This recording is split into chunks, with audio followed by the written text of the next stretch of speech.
You're handed a pile of data, thousands of measurements, no labels, no guidance, and yet there's structure hiding in there, clusters, groups, patterns. The question is which points belong together. So here's the idea. We drop in 3 markers, centroids, at random positions. These are our initial guesses for where the cluster centers might be. And yes, they're almost certainly wrong, but that's fine. Now comes the first real move.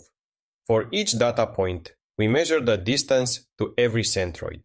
Take this point for example, it's closest to the blue centroid, so we assign it to the blue cluster. We do this for all 24 points. Each one gets colored based on its nearest centroid, blue, red, or green.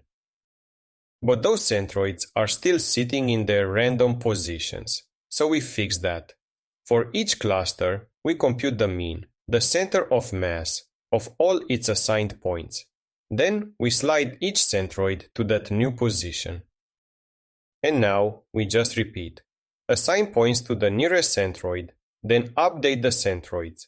Assign, update, assign, update. With each iteration, the centroids drift closer to the true cluster centers and the assignments stabilize. After a few rounds, nothing changes anymore. The algorithm has converged. But here's the catch. K-means is sensitive to initialization. Start with centroids near the true centers and you get a clean result with a low objective. Start with them all bunched together on one side and you might end up with a suboptimal clustering, a higher objective, a local minimum. And that's basically K-means. Thanks for watching. See you next time. Bye bye.